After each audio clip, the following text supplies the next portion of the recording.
रसिक श्रोत्यांना राजा पुजारीचा नमस्कार। मित्रांनो, आज आपण पाहणार आहोत आबाडा न्यूज स्पेशल बुलेटिन।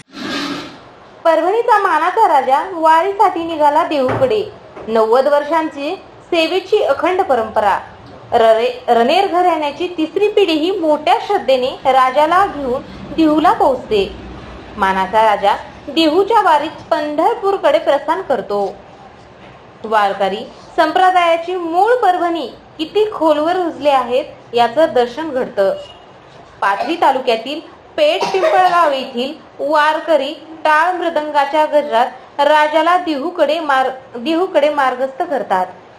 आषाढी वारीच्या पार्श्वभूमीवर जगद्गुरु श्री संत तुकाराम महाराज पालखी सोहळ्यात सहभागी होणाऱ्या मानाचा अश्वाचे बुधवारी 4 जून रोजी सकाळी परभणी जिल्ह्यातील पेठ बाबळगाव येथून देहूकडे प्रस्थान झाले।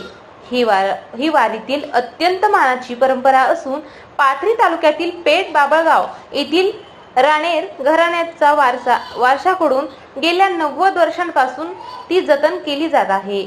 संत तुकाराम महाराजांच्या पालखी सोहळ्यात मानाचा अश्व विशेष महत्त्वाचा मानला जातो। यावर्षीही या परंपरेला अनुसरून विनायकराव नारायणराव राणेर यांच्या घराण्यातील राजा या नावाचा अश्व संत तुकाराम महाराजांच्या पालखीत सहभागी होण्यासाठी पंढरपूरकडे प्रस्थान करत आहे।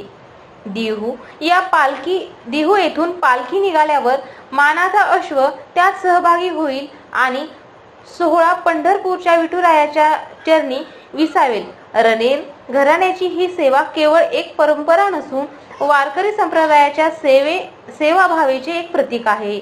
या अश्वावर संत तुकाराम महाराजांच्या पादुका ठेवण्यात येतात।